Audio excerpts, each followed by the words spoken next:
Hello, good morning, everybody. Welcome again for this presidential session. This is the only session in the whole Congress that is really plenary because there are no other sessions in other rooms. And I'm going to start with Scott this quite special session now, starting with the reason we are here today. May I have my first slide, please? So we are here to celebrate and honor these two giants of bariatric and metabolic surgery that most of you know, Eddie Mason and Nicola Scopinaro. I had the pleasure of meeting both of them. But let's go straight to one main difference between these two people that I had the opportunity to meet personally and having a very nice relationship with both of them. After the pioneer era of and the quick abandoning of jejunal ileal bypass, these two surgeons were thinking quite in a different direction because Nicola Scopinaro was trying to prove that malabsorption could be feasible in human and started to do experiment in dog and human. And his idea was going to find the most effective operation, the most powerful single operation for the treatment of obesity. And it was quite clear in his mind after the beginning that this was not an operation for everybody, for all the patients. So he was going to look for a selected group of people. While Eddie Mason, after the initiation with the Roux-en-Y gastric bypass, is converted to vertical banded gastroplasty, that is the previous version of what Michel Garnier has done after of the vertical sleeve gastrectomy, because he thought that this operation could be widely spreadable all over the world in the hands of any surgeon, and this was effectively true. But let me say that the real change in obesity and metabolic surgery was when Nicola decided with me to organize this meeting in Naples in March '99, more than 20 years ago, because the real change, of course, for this discipline has not been the type of operation, but the type of access. So basically, laparoscopic surgery, laparoscopic access. And now, after that time, that was more than 20 years ago, we are here to discuss new development and new technique. But the basis of all that is laparoscopic. But now I'm going to tell you another story, because the intriguing story is how was possible for me doing laparoscopy. And this was possible because in exactly 40 years ago, I met this professor that is here with us today. At that time, I was a young resident, and he first came here 40 years ago, and I went to his unit in Birmingham, and he was a young consultant coming from Addenbrooke Hospital, where he collaborated a development and improvement of liver transplantation in men, and he settled in Birmingham the largest liver transplant program in Europe and one of the most active around the world. And at that time, this man, over the teaching of basic general surgery and principle and fundaments of research, he taught me direct vision laparoscopy. I was the last resident, and he taught me how to use the metal Verus needle and the optic, the laparoscopic optic that you were not using with the camera, but we were watching under the telescope if the patient had cancer, which kind of cancer, if there was a metastatic one. And this was one of the pictures of 40 years ago when he came in Naples to present the initial result of liver transplantation. I did a little bit of liver transplantation in Naples because I tried to settle the first heart-beating organ harvesting program, organ donation in Cardarelli Hospital, a busy hospital in the city, with the assistance of my father. The other amazing thing is that after some time, I became a consultant in Naples, and I switched completely to laparoscopic surgery and obesity surgery. And in 2006, 2008, I was just at the very beginning of my consultantship. We were called because Paul was retiring, and I must say I was very surprised because Harry Bismuth came to do the invited lecture for this retirement and was saying to him, "But Paul, you are so young, you can," and he was perfectly fit at that time. So for some reason, he left his academic career as a professor of surgery, the largest liver transplant program in Europe, enormous achievement, but he left. And one of the reasons he left is that he moved to do humanitarian surgery. So he works hardly for Médecins Sans Frontières, Doctors Without Border, Medici Senza Frontiere, we say. And somebody told me, you know, I met Paul McMaster is becoming a chair of this tremendous initiative, and he came on the newspaper and on the media. And this was for me, again, I started to think, to understand what was happening in the mind of this mentor and fundamental instructor for me. He was moving toward another stage of his career and his mission in life. And this came very nicely. This is this morning a little bit of a magic circle that is going to close with this Congress for me. That in this Congress we have delegates from 150 countries. And there are countries, the delegates from countries where Professor McMaster has gone to operate because of earthquake, because of terrible weather condition, or because of the war, or because of the bombs. Country where perhaps there is no such a society of consumerism, that are not developed, that are not Western societies. So I thought, you see, there is half of the world that is dying because of terrible condition, is not having not even the food and the facilities to survive, and another half of the world where obesity is growing because of a number of favorable situation and economy and modern westernized society.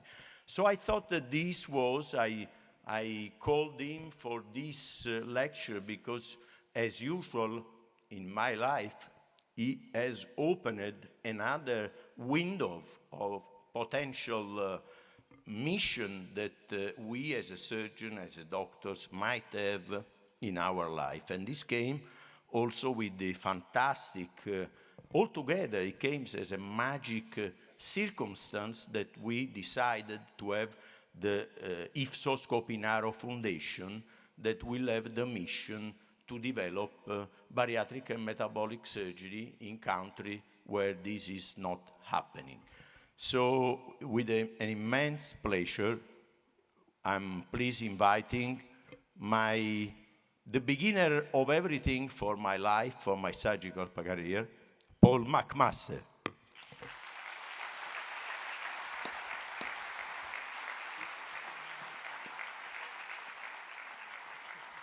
You knew that was going to be long.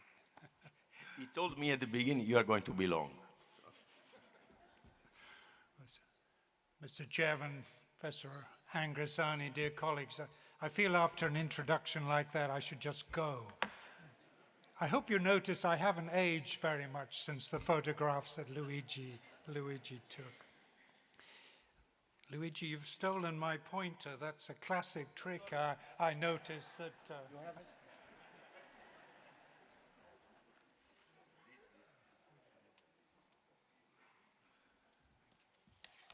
So it is a great pleasure to be with you. I've learned a huge amount about bariatric surgery in the last 24 hours.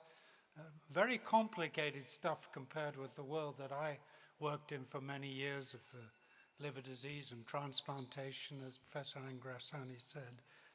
And it's an honor for me to recognize Professor Scarpinaro's immense contribution.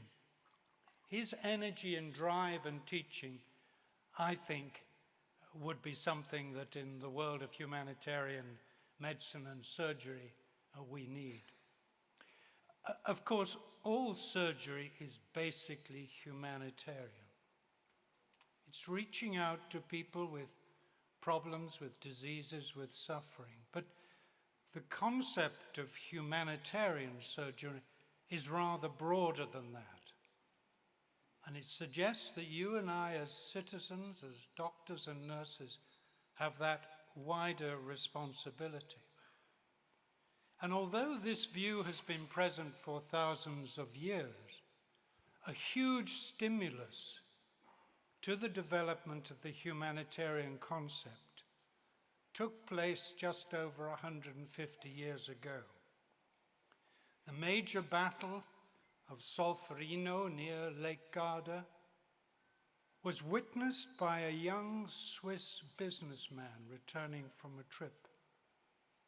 Henri Dunant described arriving on the battlefield 24 hours after the conflict as the sun set, and described horrific features. It's estimated that over 6,000 people died in the battle, but more than 30,000 were wounded and injured. And he saw the limited medical facilities completely overwhelmed. Unlike many of us, he didn't walk away. He got a group of ladies together in a local church, and not as a doctor, but he tried to bring some of the casualties together and to initiate limited treatment. When he returned to Switzerland, he wrote about this, and this was the beginning of what became the Red Cross and morphed into the International Committee and the Red Crescent, and indeed an organization I've supported and been a privilege to work with called Médecins Sans Frontières, and a whole gambit of stimulus to what became the various conventions and legal arrangements of conflict. Now, if we are going to engage in bariatric surgery, we need criteria, we need agreements, we need to share data, and it's no different from those that go out to work in challenging situations. Our goal is the same, to save life and where we can relieve suffering. But we need to prepare ourselves as surgeons. We need to prepare ourselves mentally and technically and grasp the broader conflict, broader context of what we're working in. Now people say, well, we've all seen it. Our television screens show us the horrors of conflict across the globe and disasters. But ladies and gentlemen, the reality on the ground is so much worse.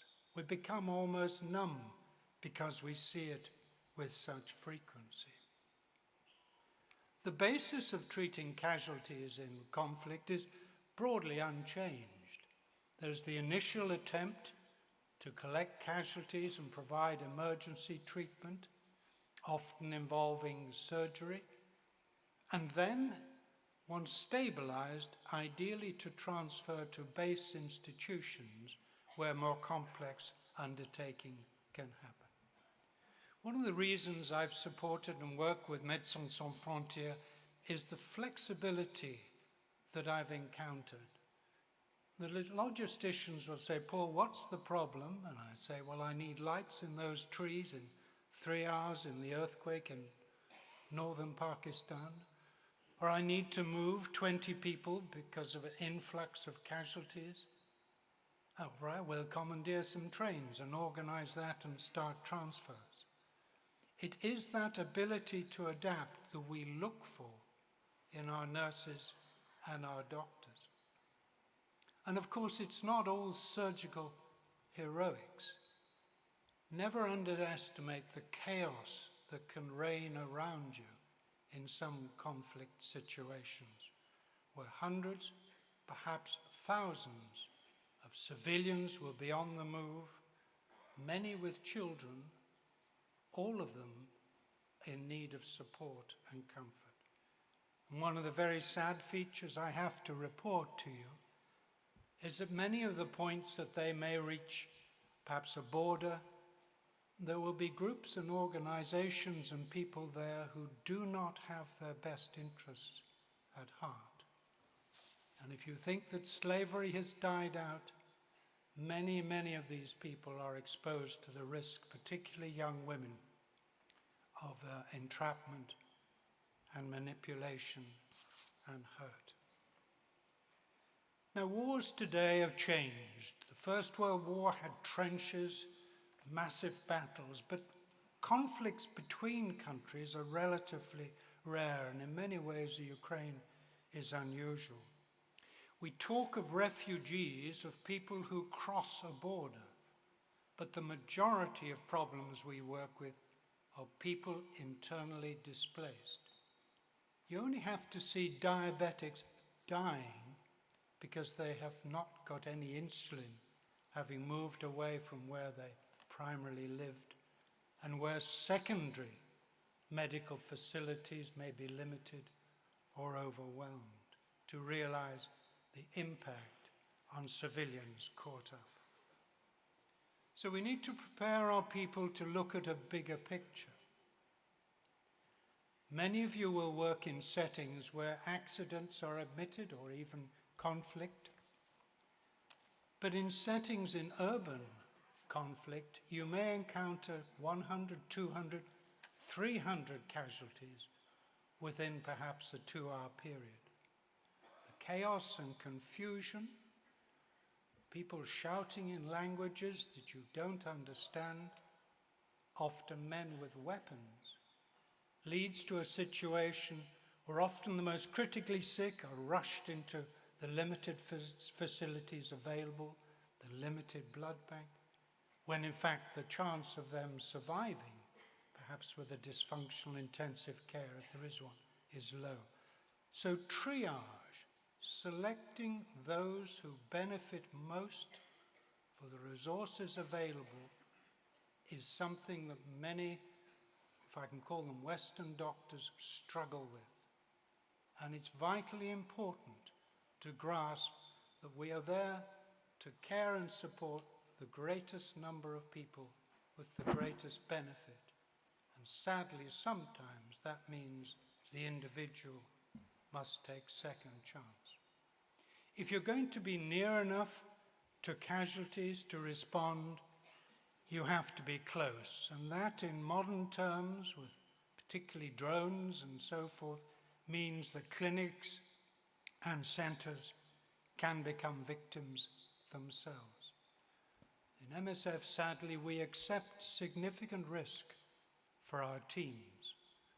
We will frequently work underground in makeshift settings or garages, and there will undertake much of the primary surgery. It's important that one works closely as a team. It's not just the surgeons that need to adapt, but all around you. This is a typical example of us being flexible. This is in a cave in a mountain in a country which was shelling and bombing, and it's an inflatable operating theatre that the teams have put together, allowing us to undertake quite significant surgery, our principal limitation being the lack of blood and facilities. And because a lot of this can take place in less than optimal circumstances, we have to be extremely careful we don't start to encounter the sort of problems that perhaps you or I in my old world would rarely have seen.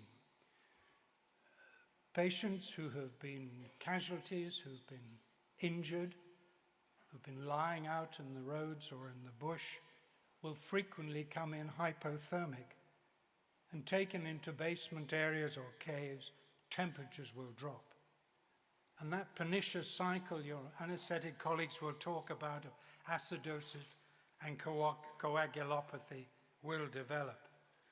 And it's vital that we don't end up with this scenario where there's been extended surgery over a prolonged period of time, but the coagulopathy results in a disastrous abdominal compartment syndrome. So we need to prepare our teams to think of the reality of the circumstances. Now, Médecins Sans Frontières is across the borders, but in many of our settings, well, there aren't really borders, or they're not agreed by all that are there. And the collection of casualties is at best problematic. And this means that unlike the urban setting, many of the casualties that you encounter will have had injuries rather like Sofonino some time before.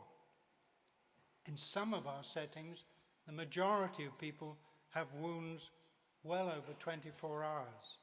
And this typical machete wound, Congo fighting in the east, comes to us not just with the problem compound fracture, nerve injury, vascular damage, heavily contaminated, and 3 days after the injury. That presents profound problems, and cultural difficulties can ensue. And you also find that you're suddenly having to deal with people, problems that are way outside the boundaries of your experience. Here we see, this was in Sri Lanka at the end of the Civil War, where we found in the camps young people with paraplegia lying in their own filth, often having run through minefields or having been bombed. And quickly we had to adapt with Handicap International, bring some people in from Europe and set up a paraplegic unit in the country, which had not happened before. Or women denied a skilled attendant because they've been displaced or hiding in the bush, developing major obstetric problems.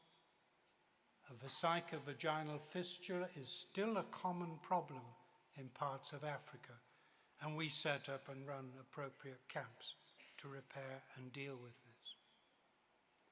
So you've got to be flexible if you're a medic and you're a nurse. What's infection and Ebola got to do with surgery? Well, the problem was the international community really wasn't interested. Ebola? Ebola, what's that? We don't have that in England or Germany. So for the first 6 months of the major world outbreak of Ebola in West Africa, MSF treated more than 2/3 of patients. Sadly, some of the poorest countries in the world, where many of the nurses died of Ebola in the first wave, leaving what medical facilities that were abandoned. We find that nurses and theatre nurses, and dare I say surgeons, cope best with PPE and temperatures close to 50, at least for a few hours. Professor Angrisani mentioned natural disasters. I live in the centre of England, and we have an earthquake once a week, I'm told, but it measures 0.0001 on the Richter scale. But if you live, how far away are we from an active volcano, Professor Angrisani? Then earthquakes are not, in fact, uncommon. And in the mountains of Pakistan or Afghanistan or along the Himalayan ridge and Nepal, often facilities are overwhelmed. My first major earthquake was, in fact, in Haiti in 2010, where a massive earthquake hit the city of Port-au-Prince of 3.5 million people. What I hadn't quite grasped was the huge aftershocks that there often were. So when we got in there to support the local teams, there was no way you could work inside any facility at all because of the damage, but because of the fear people had that the next aftershock would be more. And this was my ward 24 hours after the earthquake, out in the road, different from maybe northern Pakistan in that it's warm, and many of the peoples who survive are, of course, young. And we try to initiate immediately casualty treatment. We do that to try to avoid the secondary infective complications of compound open fractures being filled with dust and dirt in the rubble. And secondly, to bring the local medics and volunteers together, bring them to help. The lady here, the anaesthetist, the Haitian lady, when she heard that MSF was starting to work, came to help us. And it was only the day after I discovered that she'd left her whole family in the rubble crushed of their family home. And she simply said, "What can I do but come and try to help other people?" So humanitarian medicine can be challenging. After the under the tree phase, we quickly try to get some better facilities, and this is our first phase response. At this time, we bring in the clever doctors, the plastics, the orthopedics. We don't put them on the first plane because for some reason, if you have an earthquake, women still have babies and complications, and we did 2 cesarean sections under the tree on the first day. If you bring in specialists, they want all sorts of clever hot and cold running electricity and things like that. So they come in the second phase. My colleagues often say to me, "Paul, what could I do?" Millions of people, billions of people have little access to surgical care for abscesses, osteomyelitis, minor fractures. And if crisis occurs or disaster, that becomes even worse. It's an economic disaster for the area, let alone for the families. And I would suggest to you that if a dinosaur like me can retrain, pick up my old obstetric skills, and work with young people who are going to save the world, Paul, get out of the way, look what a mess your generation's made, then I can assure you that there is a place for you, perhaps one day in your career, to work with organizations and young people such as those who work for Médecins Sans Frontières.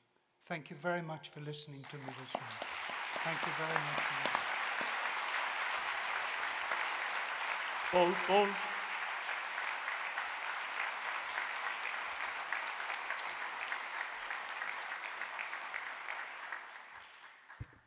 Let me call on the podium Lilian Cow and Nathan Zandel, please, because this is a unique opportunity. This man has done liver transplant, pancreas transplant, but the amazing things he made in his school of surgery, 3 IFSO presidents. Wow. So we all worked sequentially in this unit. For me was at the late 80s, afterwards Nathan, and following that Lilian. So I think, where is the official photographer? He's not here, he's there? As usual at the right time. Thank you very much. Thank you very much. Bless Thank you you. very much. Thank you.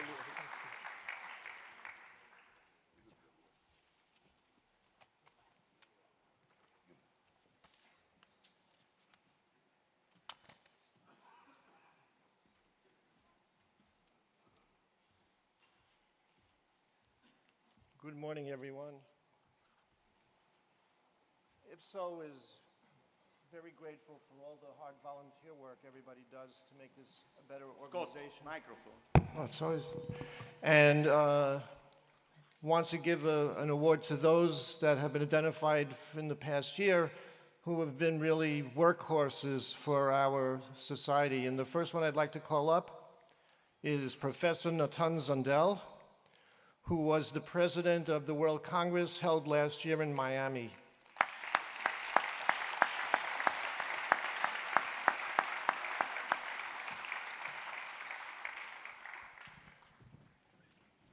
Thank you. No. Just a picture. A picture, yes. Oh, here.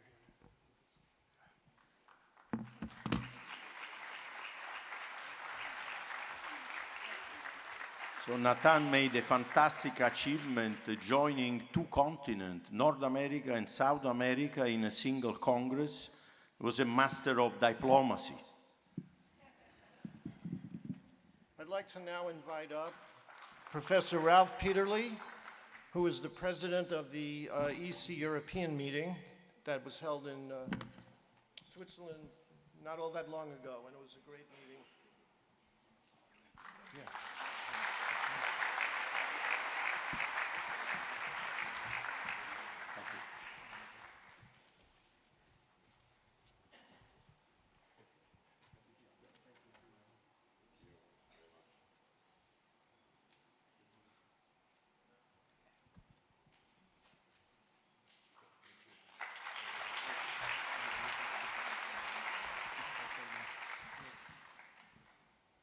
I'd like to now invite up Professor Edward Olivares, who was the president of the AP session earlier this year.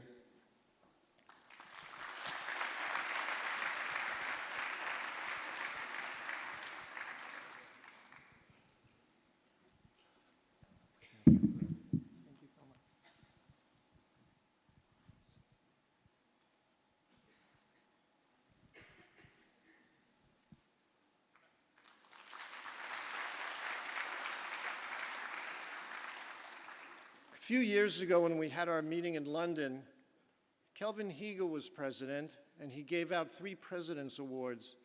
And I was always impressed that it was such a great idea because it just allows us to thank a few more people who work so hard for the organization.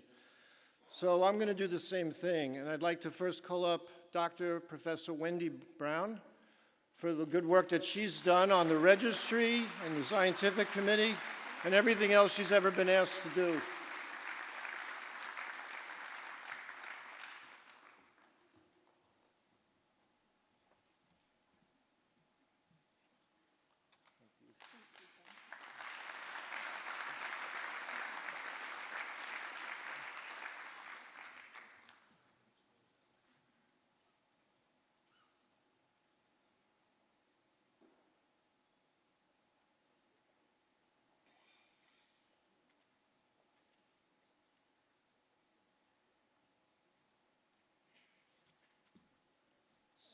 I'd like to give this award to somebody we all know and love. He's everywhere in the organization, just an experienced and senior teacher of many of us, and somebody that is a real tribute to the organization, Dr. Antonio Torres.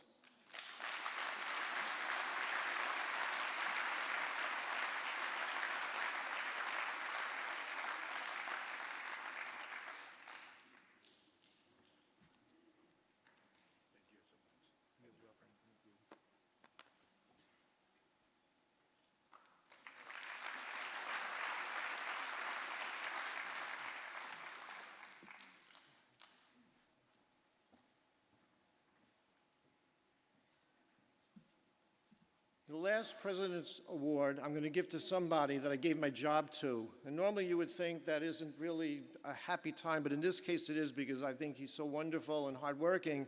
He clearly is going to do a better job than I did. In any event, I'd like to invite up Dr. Abdel Rahman Namiri.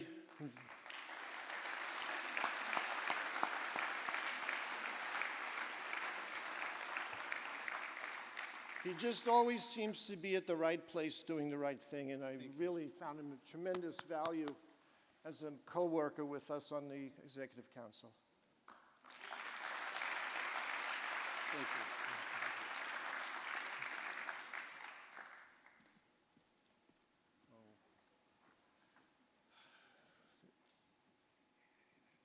The next one goes to somebody we all really love and we're praying for. Dr. Ken Loy, who's quite ill and home. He couldn't make the meeting. We are giving him a Lifetime Achievement Award from IFSO, and our prayers that he recovers.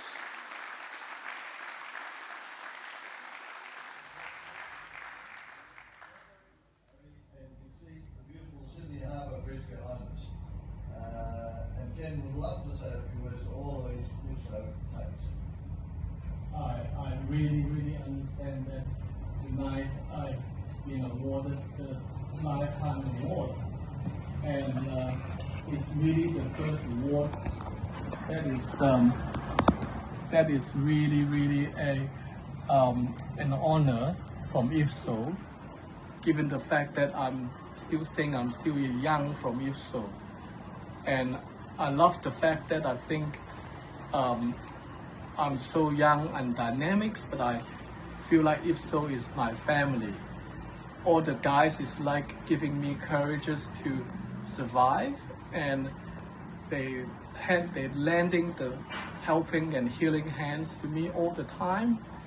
And Datan, Jamie,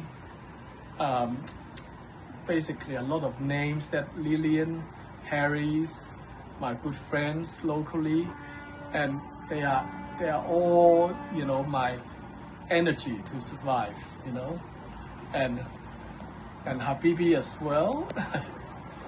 Basically, I think everyone else, there's a lot of names that are probably forgotten, and please write them down all in the box of the my whiskey box.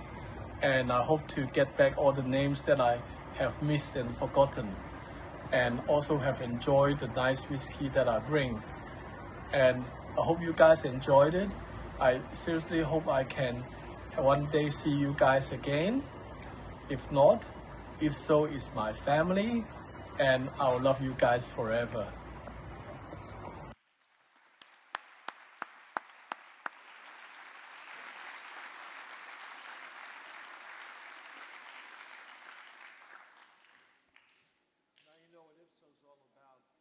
Microphone, Scott, microphone.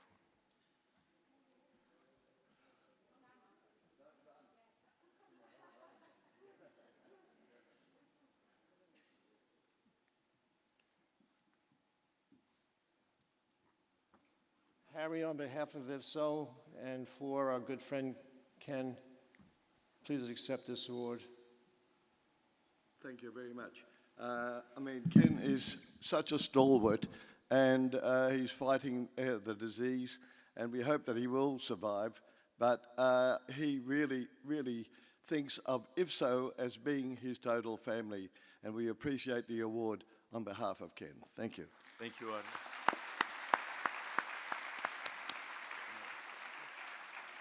So, thank you very much, Scott. I think end of this session, we move toward the next awards ceremony, calling up our Queen Manuela Mazzarella, who will introduce the Life Member Award for Professor Jacques Impens on my left.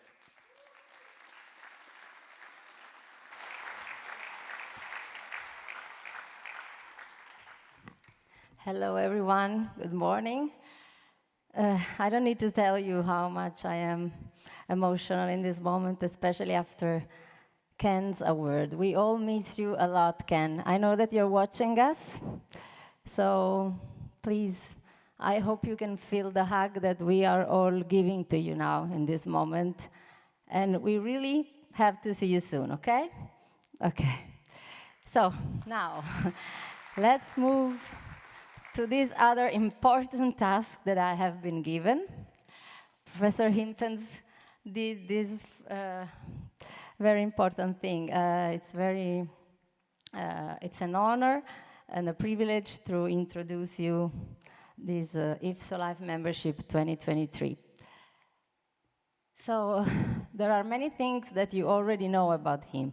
So I will tell you just briefly his career achievement.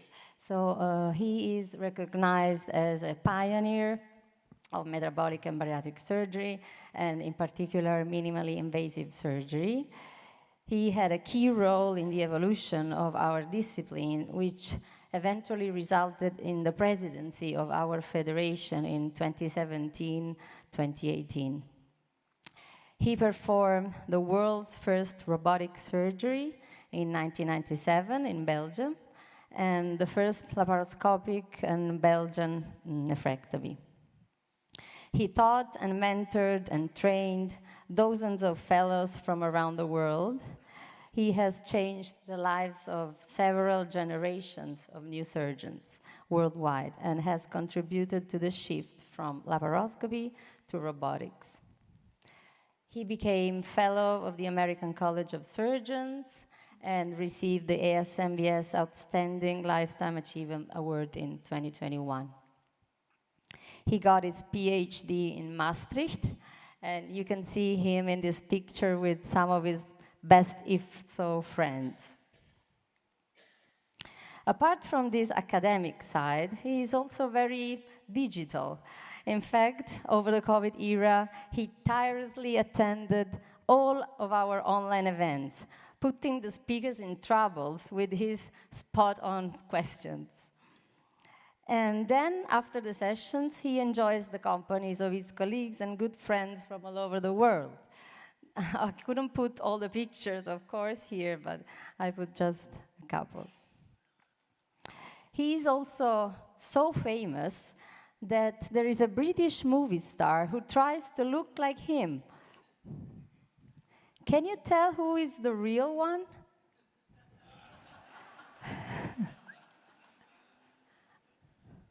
I can't, actually. They very look so similar.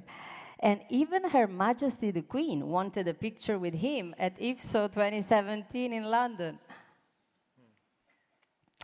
And this is his happy face when he knew about the IFSO Life membership.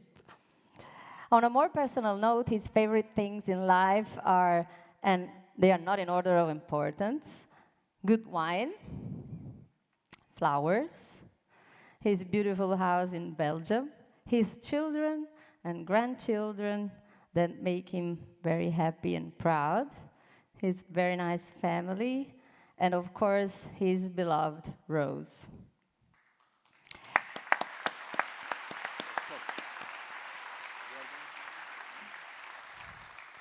So in conclusion, Jacques is a man of science, but even more, he's a great human being.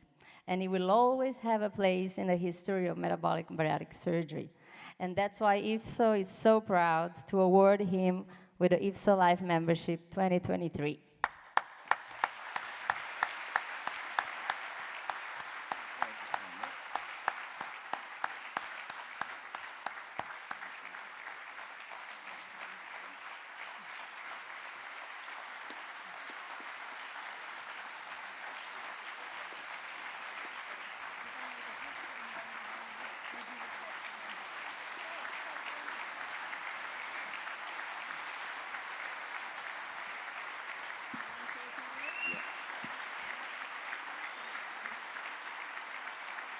Thank you.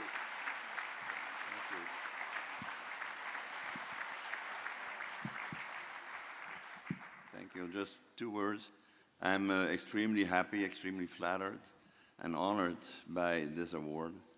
and also by you guys' reaction.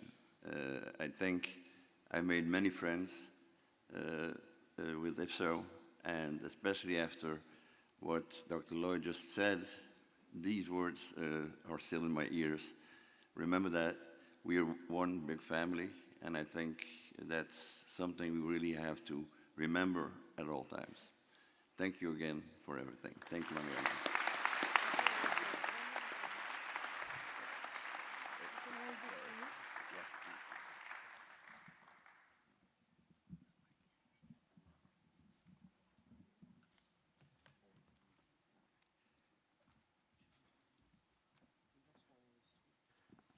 We move now toward another prize and extraordinary recognition.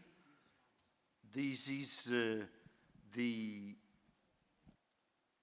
honorary member of the International Federation of Surgery of Obesity that is going to go to Professor Lee Kaplan, Professor of Medicine in Boston, in Harvard Medical School, and he will be introduced by the president, the current president of IFSO, Professor Scott Shikora.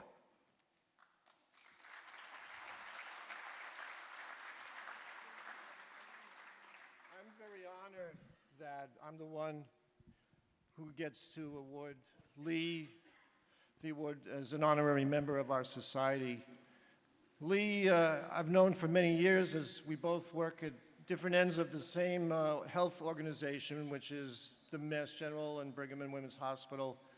But I know him mostly through the good work he's done in the surgical societies on behalf of our patients. And I want to share it with you just for a moment, if you don't mind. That's a very good-looking gentleman, by the way. Very well-trained, Harvard University undergrad, Albert Einstein College of Medicine. He then did internal medicine residency and GI fellowship at the Mass General. He is director or leader of just about everything related to bariatrics as well as medical weight loss. He was director of the Obesity Med and Nutrition Fellowship and also is quite a physician and scientist, somebody who devotes a lot of his life to patients as well as to doing research. What really got me interested in awarding Lee this membership is working on the consensus that we've been doing. We struggled and struggled and struggled to change the terminology so it would be less offensive to our patients. What word would describe their condition? And we worked on that, and Paulina also worked on that forever. And we got Lee involved, and the amount of time, the hours that Lee put in working on this was phenomenal. And if you get the book, and I'm not plugging the book necessarily, well, maybe a little bit, but if you get the book, you'll see his imprint on it. So we now have terminology that I think patients and also we would find less offensive. He's known all over the world for his clinical work, his education and teaching, his research. And this is a quote from Lee himself: "The opportunity for true precision obesity medicine is likely just around the corner." And did he not predict it? Regular speaker, past president of the TOS, or Obesity Society. And Lee, come on up.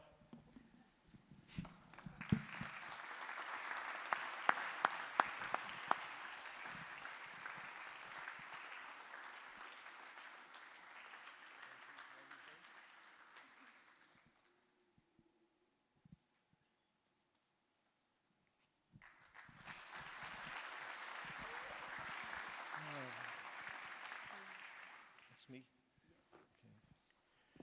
I'd like to now invite up somebody I learned a lot from over the years, who's been like a big brother to me, Dr. Raul Rosenthal.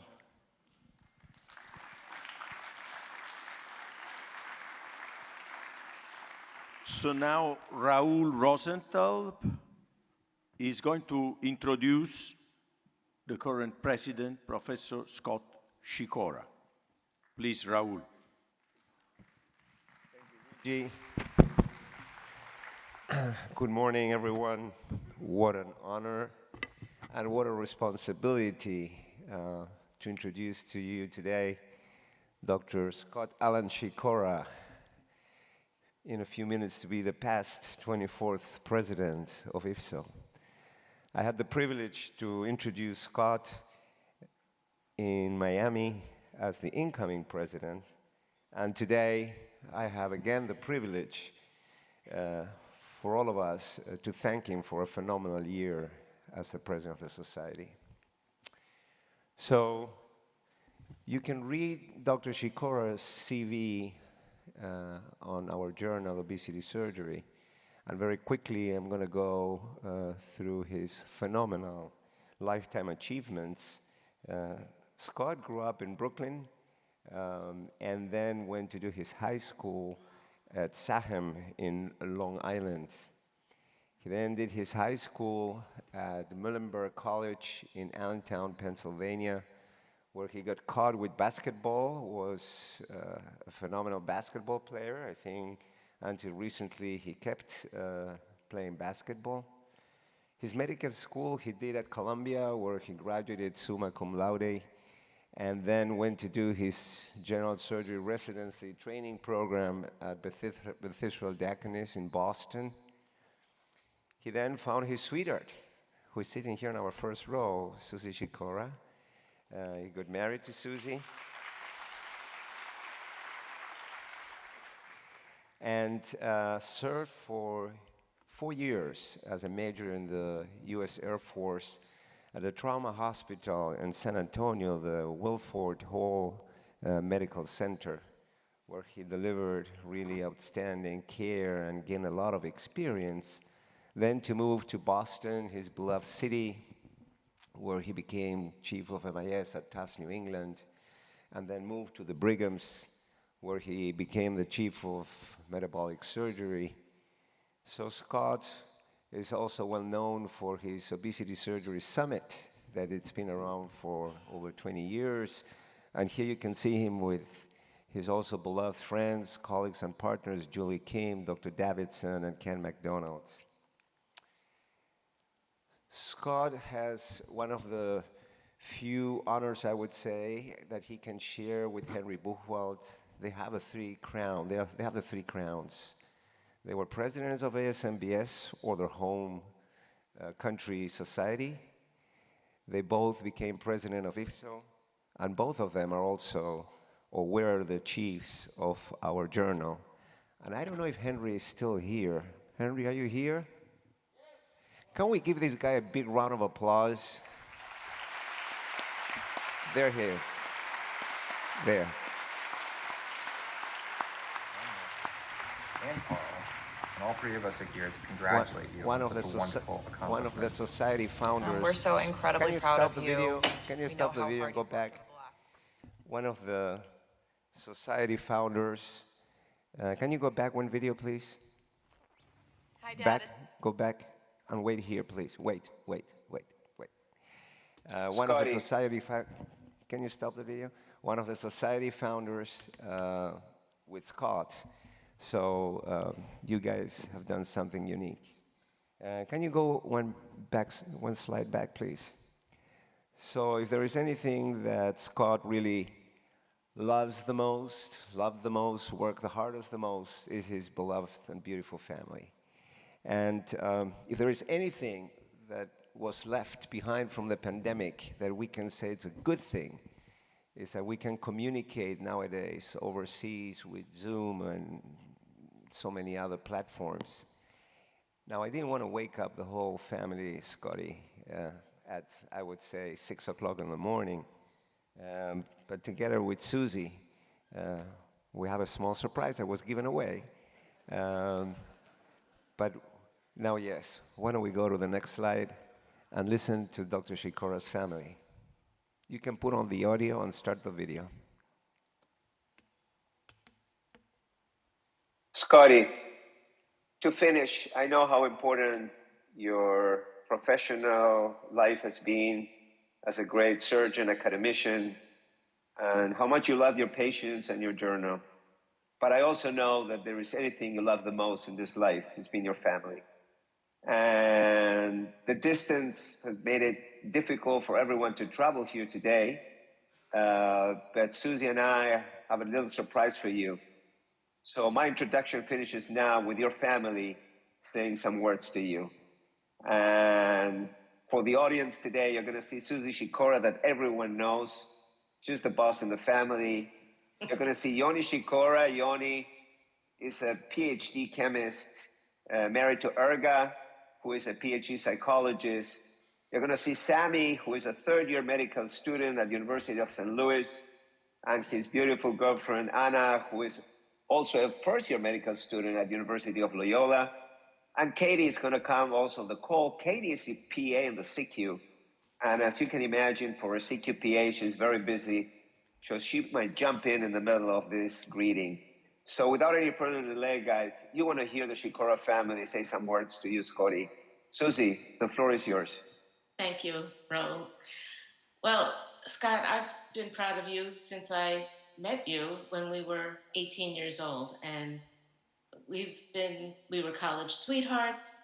We went through the whole medical school and PA school thing together, and residency and the Air Force years and everything since, which brought us our beautiful kids.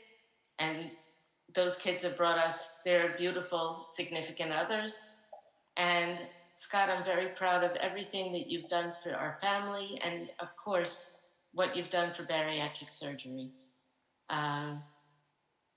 You've been a leader here, there, and everywhere now, having been past the last year as president of IFSO. Just keep up the good work. I know that, Gerhard is going to take over to some extent, but you'll still be very involved in the field. And with no further ado, I'd like to pass this to Yoni. Hey, Dad. Just want to say I'm sorry we couldn't make it, and a big congratulations. We both know how important this is to you and what an accomplishment this is, being the president of IFSO, one of the elite organizations, not like those other ones. And you've been a doctor for 40 years. You've been an inspiration to us, teaching us your work ethic just by osmosis and hands-on. And just congratulations again into another 40 years of being a doctor, 40 plus, and then the new chapter is a grandparent now too, soon. And with that, Sam. Hey, Dad, and hello to everyone at IFSO. Dad, I wish we could be there to celebrate this amazing day with you in Naples. Unfortunately, we couldn't, but hopefully this makes up for that. We're extremely proud of all that you've accomplished over the past year as you were president, and just generally over the course of your career. It's been very impressive. It's amazing that you've been able to travel across the world, take care of your patients, edit the journal, play a mean game of softball, and be an incredible father all at the same time for so many years. We're so proud of you. We love you so much, and we can't wait to see what more you accomplish. From Chicago and St. Louis, Anna and I wish you our biggest congratulations. And we cannot forget Katie. She was in the CQ. So Katie came back at night with Dirk and did this video for you. Can we play this one, please?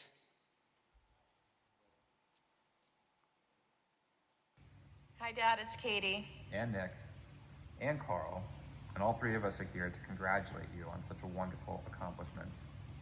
We're so incredibly proud of you. We know how hard you've worked over the last year and also your entire career to get where you are now. Extremely accomplished. I can't speak to where you were as a resident because I wasn't born yet, but I know that you have worked so hard. And I can say for myself at least that, I work in the surgical ICU. It's no coincidence that you're my dad and I was inspired by you. Every day you inspire me and us. So yeah, we're just really excited to see where you go, and all these people are here to celebrate you, so just enjoy. Yeah. We love you. We love you. Hi, Dad.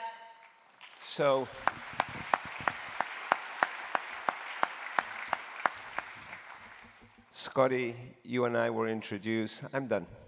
You and I were introduced about 20 years ago at an ASMBS meeting through Harvey Sugarman and became good friends. But there is something that really bonds us, and we call each other brothers. We're your parents, who are no longer with us, but I think they're watching from above, sitting on the first row, very proud of you for everything you've done. So on my behalf, and on behalf of all this crowd, let's get up and give this guy a big round of applause as the 24th IFSO president.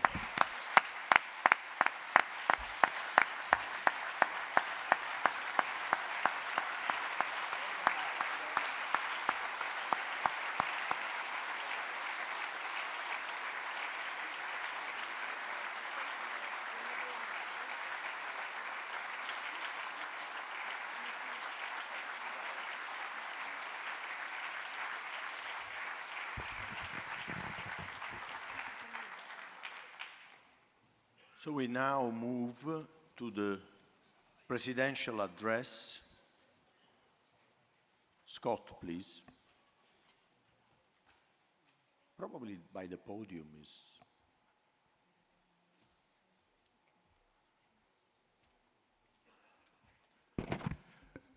For those of you who are fans of Saturday Night Live, I'm verklempt. Ooh.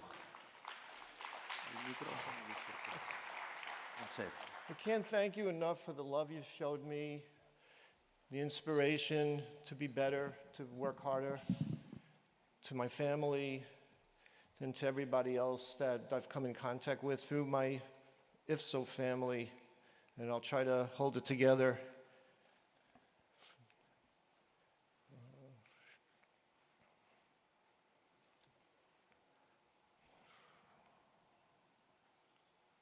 So that's what I entitled my address, because I thought just thank yous wasn't enough. I wanted to give everybody a little bit insight of my years in IFSO and where I think we should be going. My relationships, none have any bearing on this presentation. I can't thank everybody and be able to leave here tomorrow. I'd still be thanking everybody because so many people meant so much to me from all parts of the world. You would fill the stadium. And just so please understand that all of you, I thank you for everything you've done on my behalf and my family's. The support I've gotten, the teaching, the friendship, the mentoring, that's how you spell IFSO. It's a few more letters than the 4 we give it. I think I'm a better surgeon because of coming to meetings. I thought I did a good job as president because I had so many good presidents that I was able to emulate from, like Raul and I could keep going on and on and on. I do want to thank the members of the council because without them, presidents, nothing. They worked hard. No one ever complained. We got a lot accomplished this year. And I can't think of a better bunch to go to battle with than the current council. I also want to thank the trustees who really are, they oversee us. Don't try that. We did this 20 years ago. It didn't work. Why reinvent the wheel? They've always there to provide us good advice and to encourage us when things were going well, and I want to thank them. This is an inside joke, kind of, but that's my medical team. If anything happens in Napoli, I know who to call. And yes, unfortunately, that was me the last time I visited this lovely city. I want to give a special thanks to the boss, because of everything she's done for me and for the organization.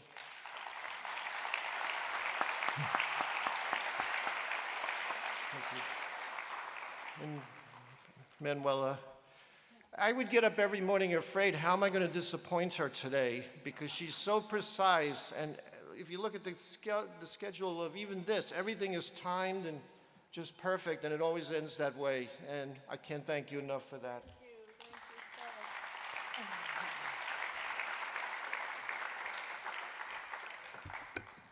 She also helped me out when I was admitted to the hospital, and she picked Susie up at the airport and took her to the hospital and helped us find a hotel room and all that. So it's a personal thing for me as well.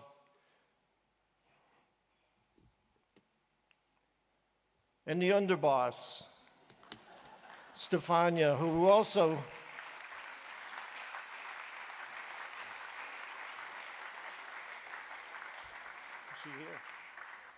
works tirelessly for the organization. The difference is a lot of it's behind the scenes. It gets done, but you don't realize how much gets done. And I think we're all better for her good efforts and hard work. Thank you. You're very welcome. And the team, of course, working together, we get more accomplished. And I don't have to say anything else other than please pray for Ken. He's going through a tough battle now, and he needs all of our love. I was going to go over the family. I think you've seen the family. Everybody always asks me, who's the guy in the white shirt? Is that one of your brothers or something? That was the waiter.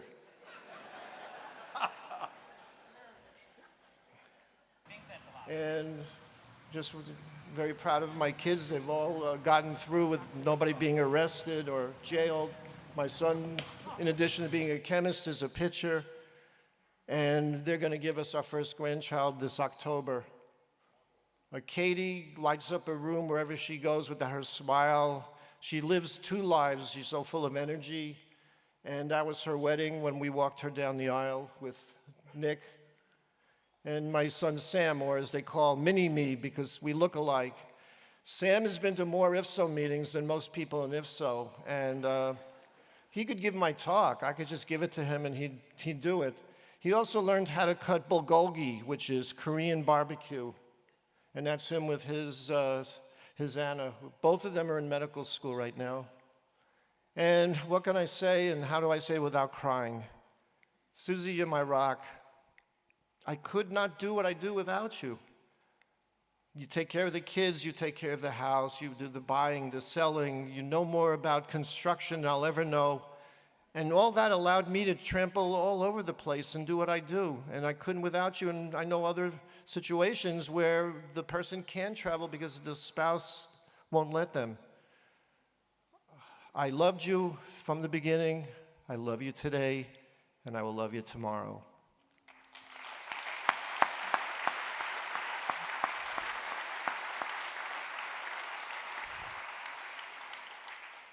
Now, let's not really go overboard because look at all the cool places she ended up going. All right, let me just spend the last few minutes saying something inspirational because I feel very strongly about this. For those of you who've been in the field as long as most of us have, you know where we've come from and where we want to head. In the beginning, we were the bastard stepchilds of the American College of Surgeons. We had no representation on their board. Bariatric surgeons were considered lower than dermatologists. We really had no respect. And partly that was earned, but partly that was the rest of the world being prejudiced against what we did in our patients. And we were disrespected, we were poorly regarded, but mostly we were ignored. And over time, that changed. This was the situation around the 50s and probably into the 70s where there were no standards to how we did things, little science involved. If someone thought up a cool way to do an operation, they were doing that operation without the vetting, without the animal work, without the IRB and all the things that they need. Some surgeons were doing surgery and they really weren't trained to do it or skilled enough. Hospitals did not have big boy beds and larger ORs at the time, so we were shooting at the hip. So partly we earned the honor to be poorly considered. Operations that some of them no longer exist because they were just not reliable, they weren't good. And there was a crisis, and I remember this really clearly, where you could not get malpractice insurance if you did bariatric surgery. You could not get your patient cleared by health insurance to pay for the operation. Surgeons were leaving their practices. It was really ugly, and if, God forbid, there was a death or a major complication, it was on the front page of the news, it was on the radio. Did you ever hear on the radio that a liver transplant patient passed away after a complication? No, but we had to watch out. We had to duck because the bullets were coming. And that got patients less interested in being involved in coming. And in my own personal experience, I was on call for general and bariatric surgery one evening. I was on my way home because it was quiet. And I got about 20 kilometers or so, my beeper goes off. It's the resident from the emergency room that we have a woman in her 40s with appendicitis. I turn the car around, I drive back to the hospital, another 20, 25 kilometers. I go down to the emergency room, and the resident says, false alarm, she doesn't want you. So what are you talking about? I don't know the woman. So I went over to meet her, and she said, I want another surgeon, you're a stomach stapler. That's what we were dealing with. But things are changing. Things have changed considerably. We went from poorly regarded to highly regarded, highly respected. Others in other fields look to us because of things we've done already, such as created international databases, such as our courses and our standards and all that. We worked very hard to get where we are, but we can do even better. We got here because we were together as a team, as a family, and I really believe the whole is greater than the sum of the parts, that if we keep working together, and when I mean together, I mean with TAS and other medical organizations, other surgical organizations. We need to be working with the endoscopists, we need to be working with the medical docs. We need to be involved with all of this so that we can put our print on it and take it to the next level. We're uniquely positioned to do that, in my opinion, because we already have something I noticed years ago, and it blows me away whenever I think of it. Look around here, people of different color, of different religions, who live in different parts of the world, and we love one another. We hug. How much hugging has gone on? That's what we do that nobody else does. There's no fighting. Our countries could be at war, and we're breaking bread together. And that's our secret weapon, in my opinion. And I think that we don't just practice diversity, we do it. And by having it, and having people from all over with all those perspectives and no agendas, we can move this organization even further than we have. And I think we can include everybody. Everybody can be part of this.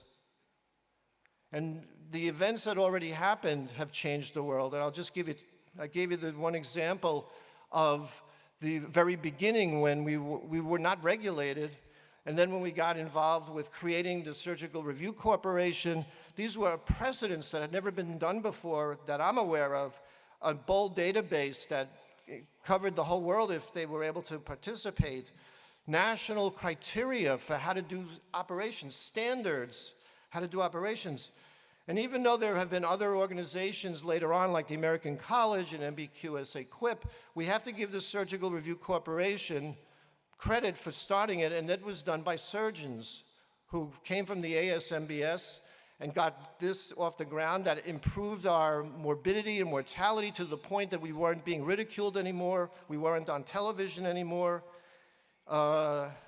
Things were really looking out. We improved patient care. I mean, here now that the death rate of a gastric bypass is 0.1%, who would have ever thought of that 20 years ago? We've accomplished it. We did it. Look at that. Who can put up a slide like that that's not a bariatric surgeon? So I think we also need to partner with our local organizations. We need to partner, like I said, with the ones that are medical, that aren't surgical, and dream, come up with big ideas, things we can try. We do that on the council all the time. Somebody will say, how about doing this consensus conference? It may turn out really well. And lo and behold, the books are available to you as we speak. And this was what we did. We held this meeting in Hamburg for 2 days. We had a bunch of this was the 1991 consensus for bariatric surgery by the National Institute of Health. They held a 2-day meeting. They had their experts come. Again, this is 1991, so the experts that they brought were not surgeons. Only one was a surgeon, and that surgeon didn't do laparoscopic surgery because it didn't exist. So you had only 2 operations being done, open gastric bypass, open vertical banded gastroplasty. And the data in the literature was extremely poor. It was all retrospective studies. And that criteria lasted 31 years. Do you know of any other criteria for care in another discipline that's following guidelines or criteria that are 31 years old? It was crazy. those were their criteria. BMI was extremely important, and we know BMI is a very poor surrogate for adiposity. But those were the original criteria. What I found interesting, if you followed in the literature, you can get to this page on the web where the NIH came out themselves and said some of the material is likely to be outdated, right, and at worst, harmful. That's the NIH. And then they got out of the business altogether. So last year at this time, I was thinking about, now that I was going to become president, what would be my project? What can I do? What can I inspire people to follow me that could be meaningful? And I mentioned it to somebody, and he said, well, Shanu Kothari, who is the current president of ASMBS, had the same thought. He had that same passion to get rid of 1991. So I met with Shanu, and we talked, and we said, you know, this is really important. Could we split it? Could we work together? If you look at it, ASMBS is half the world. IFSO represents the other half, everything that's not North America. What if we pooled our resources and our talent pool? We now have the whole world, and we did. And we agreed that it would be the right thing to do. And here is the justification of why, and I've went through this, and you know it. We don't have to go through it again. But the partnership worked, and there was never this type of close working relationship before. So this was precedent setting that we can now use into the future to say, we have this great idea, let's get ASMBS on board. They have resources, maybe they have something we don't have yet, and maybe we'll get a better response. So we put together a writing group. Half the authors were from ASMBS, the other half from IFSO. We worked together in teams, so there were generally 2 people for each section. We divided everything up into sections and got the good literature, not the old literature that was retrospective reviews, but we got the new literature, which is the randomized controlled trials, meta-analyses, and Maurizio De Luca helped us with the statistics to show from the results that we had very strong statistical power to say what we wanted to say about our results. And I know I'm running just a bit late, but I was following Luigi, and you know he always talks a lot. So anyway, this was the types of things. We wanted to improve access to lower BMI. We wanted to improve access to people of Asian descent because they get some of the metabolic diseases at lower weights. We wanted to open it up more to adolescents, the elderly. And we wanted it to be science, not opinion. And we actually wrote 2 papers, they're identical, and we published simultaneously in both journals, SWORD and Obesity Surgery.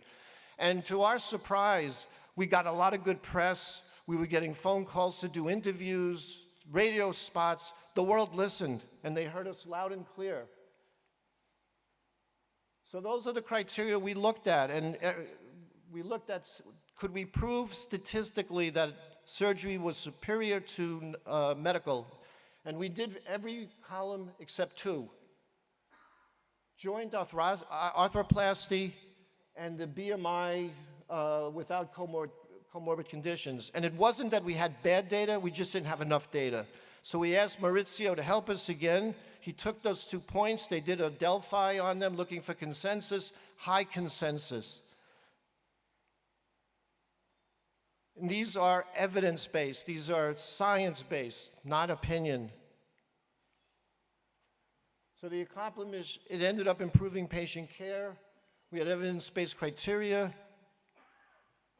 And we then, like I said, we looked at it statistically, and we're all level Bs, which are quite good. We have 1 level 1, and we have grade Bs. So what we're going to do now is we're going to write the next paper, which is, we have a good start on it already, where we're going to write about the statistics so that if anybody questions us and says, well, your science was bad, we can say, no, it wasn't. Look, we could prove it. And in the United States, as far as I know, up to now, 14 major health insurance companies have adopted our guidelines and got rid of 91. Others, and I hear this anecdotally, when you have a dispute with the company and you call them up and you're advocating for your patient, we're finding that they're listening and they're actually changing their opinions unlike they did before. So we've got a great start here. And what's the big idea that we might be able to start working on the council? Would be to now approach health ministers throughout the parts of the world that don't use health insurance. It's the health ministers. Get them to Hamburg if we can. Have another one of these, whether it's a consensus conference or just a big meeting with them. Show them all the new data. Show them how they'll save resources, and see if we can now flip more places to increase access for their patients. So in conclusion, bariatric surgery, when I came into it, was uncontrolled, high complication rate, poor results. The world hated us. But through cooperation within our own and without of our own, outside of our organization, we have been able to make life better for all of us, and mostly for our patients. And today, the metabolic bariatric surgery enjoys greater acceptance and greater respect globally, and I'm so glad to be part of it. And I am extremely grateful that you had trust in me a year ago to elect me as president. It's an honor that I'll never forget. I'll never forget today. I can't how touching it is. I worked hard this year. I did my share, as everybody else in the council did, because we all saw the greater good. And I hope I leave the presidency to a very capable person, Gerhard Prager. I think he'll do a great job. And I hope that with the efforts that I've put in, that I've at least helped IFSO move up a little bit further on the scale. Thank you.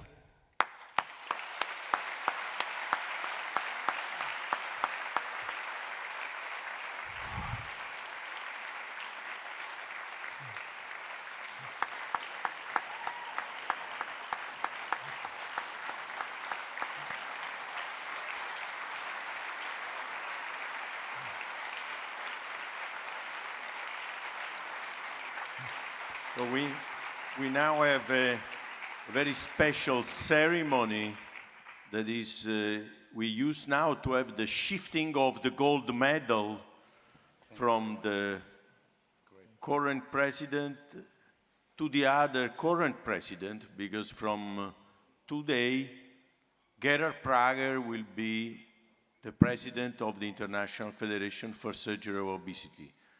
Thank you, Gerhard.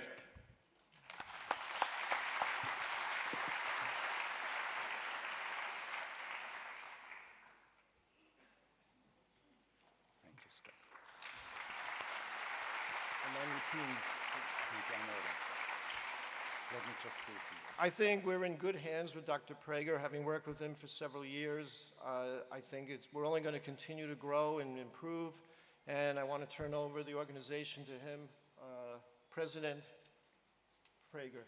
Thank you so much, Scott.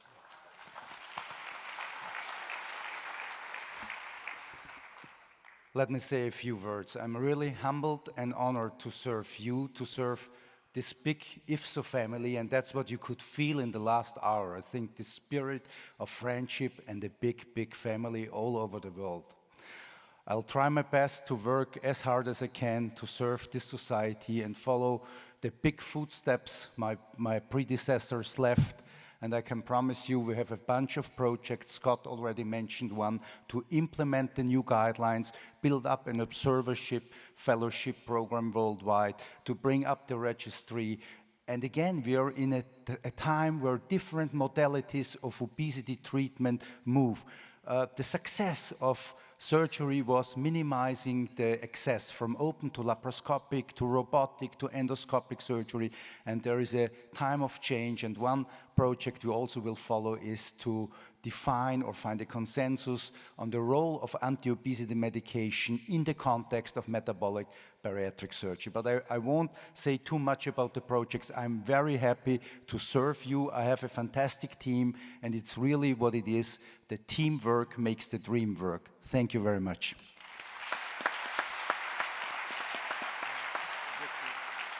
Give the prize. So now we accomplish another awards to Scott Shikora is going to give the awards to Mary O'Kane. Oh, yes. Can Mary come up? Please, Mary.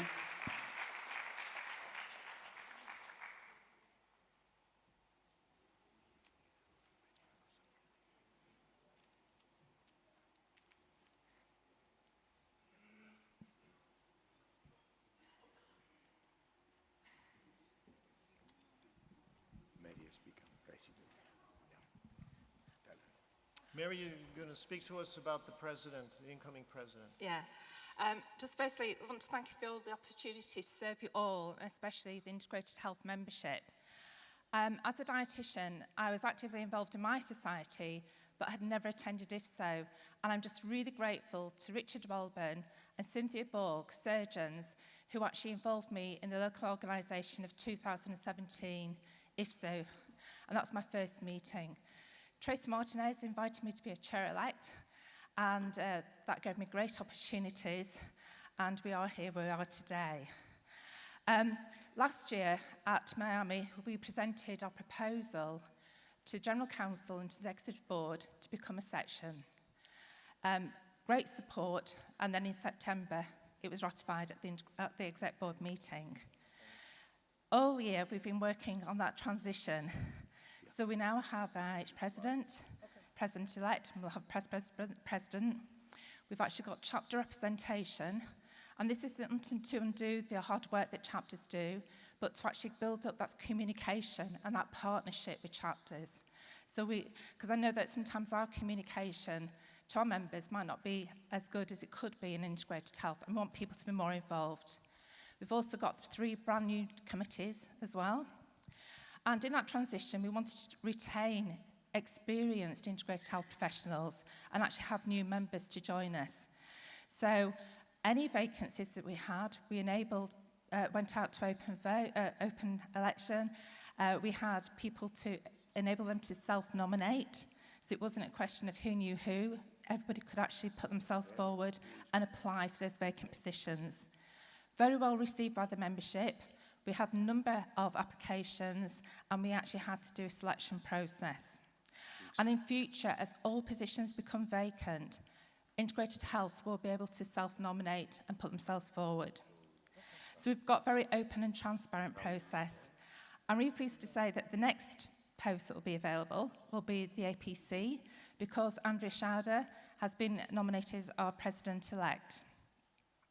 I've had fantastic support from the Integrated Health Committee in working really hard to make this transition. Prof. Scott Shakora and the executive team, because their support has been brilliant.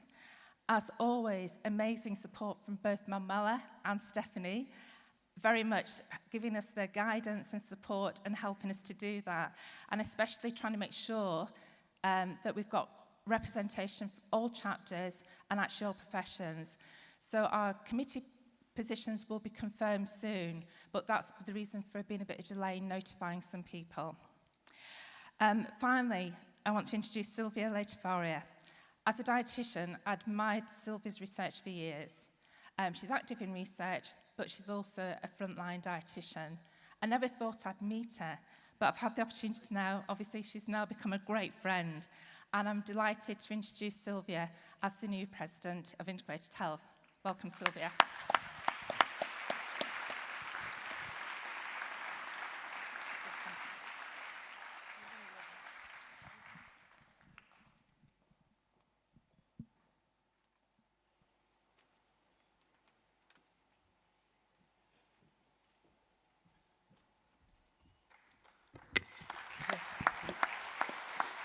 Thank you.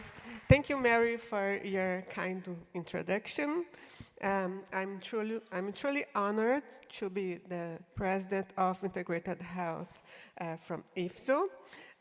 In recent years, I have accompanied the evolution of Integrated Health from its initial proposal by Tracy and its current stage coordinated by Mary, who have been mentoring me these last 2 years.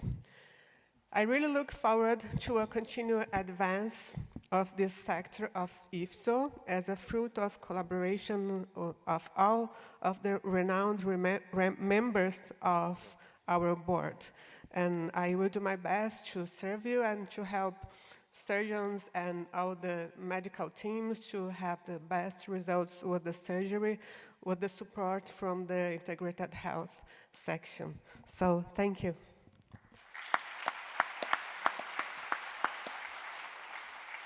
We have no medal Passover, but hope for the future. And all those national societies who have no integrated health members, please open up to integrated health and encourage them, because without that, they can't come to IFSO. So enable them to actually become active members of IFSO. So that's a challenge to those societies who haven't got any integrated health members. Thank you. Thank you very much. Thank you. So we now move towards the ends of this very busy session that Manuela will become a film director shortly for the complex organization. So I'm going to introduce now the speaker of the Mason lecture that is going to be Francesco Rubino. May I have my first slide? Next slide, please.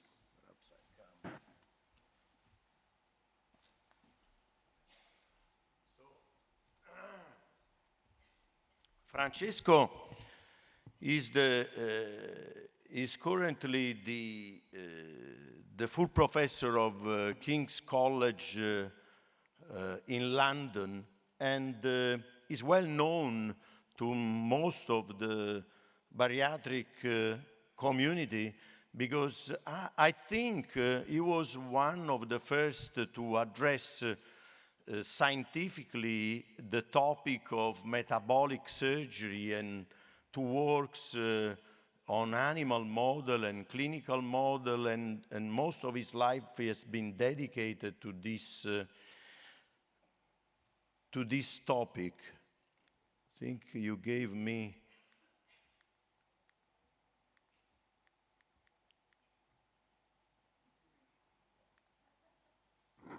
here. This is the first slide.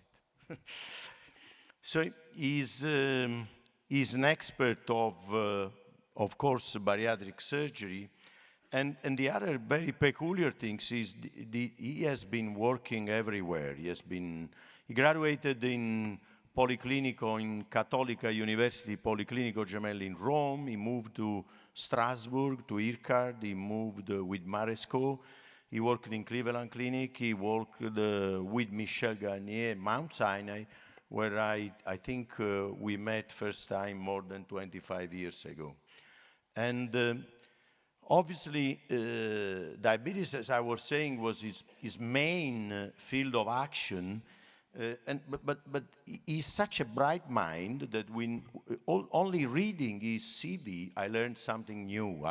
For example, I was not very much informed about the diabetes onset after COVID-19. That is another field of work and speculation is currently undertaking. So, of course, the really acceptance in our community of the anti-obesity procedure as anti-diabetes procedure has been his main task. And since his first metabolic consensus conference in Rome, there has been a long effort in this direction. Finally, his current work is now on a topic that remain crucial for all of us. So the acceptance of obesity as a disease, and he is now chair of a Lancet Commission on clinical obesity, just to establish the relevant criteria for the diagnosis of this disease. Beyond this, he is born in Cosenza, a city that is 200 kilometers in south of Italy. We come from the same part of Italy, and if Jacques looks like an actor, let me say that my close friend Francesco, I don't know if he looks more like Robert De Niro or Al Pacino, but he's a very charming guy and an excellent speaker, and he's here for you, Francesco Rubino.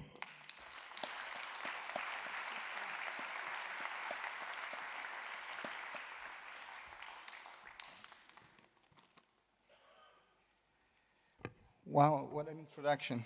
I'm really humbled for the privilege of giving this 2023 IFSO Mason lecture. It's obviously a great honor to speak always in front of colleagues, especially coming from many countries. But it's also a particular honor and privilege to do so in the country I was born. As Luigi said, I was born in Cosenza, in the region of Calabria, just a few hundred kilometers south of Naples, and so this is as close as home as it gets when you have to give a lecture. It's really an incredible privilege for me. But it's also an immense honor to give this lecture because it's named in honor and as a tribute to Edward Mason. There's no need to say what Mason is for all of us, for each of us who practice bariatric and metabolic surgery. He has been an inspiration. He's why, like for some few others, is why we are all here, and so we should never forget that. We're thankful to people like him, and we also, as I prepared this presentation, have an opportunity to reflect about the challenges that our pioneers have faced many years ago and how they helped resolve some of those challenges, and also reflect on the challenges that we still face today, some of which are resilient issues and problems that are in urgent need for solution. So in order to address this problem, I think it's for me important to remind all of you of what is our job description as medical professionals. With the words attributed to Hippocrates, we can see that theoretically, good medical professionals should try to cure whenever possible, should treat as often as possible, but one thing they should always do is to comfort patients. That's what we are supposed to do. Now, when it comes to obesity, it's inevitable to conclude that we are not doing any of those three things. We don't cure obesity. Even our most powerful treatments don't completely eradicate the problem. We have not been able to prevent this problem whatsoever in the last 40 years. We don't treat obesity often at all. Less than 1% of people who are candidate to surgery have access to it. And even drugs, which probably will be delivered to many more people, make no mistakes, there will be too many more that will not have access to drugs, effective drugs, for many years to come. So we don't treat obesity, and certainly we don't comfort patients who have obesity. Most of the things we do is to make a use and misuse of preventative measures across the board when people have obesity, whether or not they have already developed all signs and symptoms of a full-blown disease. We use preventative measures for treating instead of treating too often. As I say, we don't comfort people with obesity. Actually, healthcare professionals are among the worst in terms of stigmatizing. And even if we weren't only for that, there is just the fact that we have allowed weight stigma to continue to prosper almost undisturbed in our society on our watch. It's something that we should all feel responsible for, and we haven't done our job entirely. We see also in obesity that there is a lot of what I call quackery. There is a lot of people who have no credentials, no knowledge of obesity, who feel entitled or allowed to give advice about obesity, sometimes advice to people who actually need medical attention. If you did something like this for cancer, it is possible in some countries that you are going to face prosecution. But you can do anything you want about obesity. You can give bad advices, you can force people to do things they're not supposed to do, you can even sell things they should not be given, or you can deny coverage with insurance. You can do pretty much everything. And the reason why all this happens, all those things I mentioned happens, in my opinion, is because there is a problem in the very way we frame the concept of obesity. For any other chronic disease, we have very clear the distinction between a condition of risk, pre-disease state, and a full-blown illness, which also can lead to complications. But when it comes to obesity, we are missing a fundamental piece. There is no conceptual a knowledge of this obesity being a disease. So we always treat, conceive, and manage and approach it as a condition of risk. This is the main problem we have. Everything that you face on a daily basis, everything you complain, everything you're afraid of, everything our patients are fortunately face, stem from this very problem. So is obesity a disease? And would it be good then to just say so to fix the problem, all the problems we have? Well, some people, some organizations have tried to do so. And even going back many, many decades ago, the WHO has said obesity is a disease. And so more recently, professional bodies and even parliamentary bodies have endorsed the idea that obesity is a disease. However, it seems like the world is not taking any notice of this. This is an idea that people are not endorsing, people are not accepting. And why is that? Well, in part is because this idea is often proposed as a black and white, as an all or nothing scenario. Obesity is either always a disease or never a disease. And I think that's one of the things that probably alienates some of the other people in our world and beyond medical circles. So this idea of the obesity as a disease has become a very controversial issue. There are people who are strong proponents and people who are extremely against the idea. Those who are for the idea of obesity as a disease, they say, well, there's a distinct pathophysiology there. There are also typical signs and symptoms of disease and secondary complications. It looks exactly like any other chronic disease. So why we don't call it a disease? But those who say, no, it's not true, even among ourselves, even among obesity experts, they would say, well, obesity at best is a risk factor. A risk factor is not a disease. There are many people with obesity that you can't distinguish them from others in terms of how healthy they look, how functional they are. And in fact, not in everybody, each and everyone with obesity, you can find out that there is a functional limitation in organ function, etc. There's also another big problem. It's what I call the real obesity paradox. The real obesity paradox is that we use a non-clinical parameter for clinical assessment and management of patients and indications to treatment. This is a cardinal sin. This is a major mistake. We know very well that BMI does not tell us if somebody even has excess adiposity. Somebody could be a football player and have a BMI over 30. That doesn't mean that person has obesity, or Mike Tyson for what matters. The other problem is that around the world and across different ethnicities, we know that BMI does not correlate with risk in the same way. Now, guess what? Do you have any other disease that is different in Italy from the United States or Japan or among different ethnicities in the same country? There isn't such a thing. There are diseases for all human beings. And so we cannot call it a disease until we have a method of discriminating properly about who has it and who has not. But also, even when people do have excess adiposity, so when BMI is accurate in telling us that there is excess adiposity, we don't know how to discriminate people who are functionally, perfectly functional, and at least apparently healthy. They can conduct a life that is plenty of all the things we all do. They have no signs and symptoms of disease. And there are others that are absolutely showing all signs and complications of a chronic illness.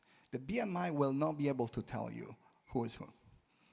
So in this context, BMI is not a good measure of obesity itself, intended as excess adiposity. It's not a good measure of risk, and it's certainly not a good measure of health or disease.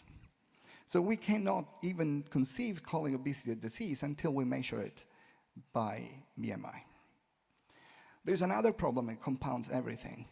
If you measure obesity by BMI, all of a sudden, a statistical measure of it is that 42% of the American population, and more or less the same in many other countries, would have a disease called obesity. Now, this might or might not be true. The problem is, tell some policymakers or politicians that 42% of people are affected by a single disease, and that problem immediately becomes intractable. They don't even want to know if it's true or not true. It's just intractable. You can't do much about it. So To address this issue, we have put together with editors at the Lancet journal, like Lancet Commission on Clinical Obesity. Lancet Commissions, for those who don't know what they are mechanisms that put together experts from around the world to try and tackle problems that are important not only for clinical practice, but also for public health and even more for society and politics and other things. So this problem of obesity disease fits exactly in those criteria for being a Lancet Commission, and I'm really humbled to be able to chair this commission with some of the world's greatest experts in obesity, including many members of IFSO, this organization. Importantly, we have representatives from many specialties, including also official representatives from the WHO. We hope this will help, this commission will help really advancing the field. But this commission, like everybody else, had to deal with a lot of problems and stumbling blocks that prevented us from making progress very urgently, very rapidly. We have been working for at least a year and more on this. And some of these issues come from the very fact that obesity is ill-defined and ill-conceived. If you take the definition of obesity as it stands today, is that obesity is a condition of excess adiposity that presents a risk to health. So at risk is also the concept that is still there when organizations try to say that obesity is a disease. As they change the name and say obesity is not a condition, it's a disease, they still say it presents a risk to health. There is a contradiction in this, a major one, because you can't be at risk and a disease at the same time. And risk inherently means something that will happen or might happen in the future. And disease is something that is happening today. So even in the definition, we have a problem. In fact, risk and disease are two different things. You can have a fair skin and be at risk of melanoma, but that doesn't mean that having a fair skin is a disease. And so on, you can make many other examples in medicine. So that's a very important, crucial point to clarify. Also, we have to understand the definition of disease. Disease is normally considered as a harmful deviation from the normal structure and function of an organism or the organs and tissues in that organism, such as that there are signs and symptoms and there are limitations of daily activities. This is what a disease normally is conceived as.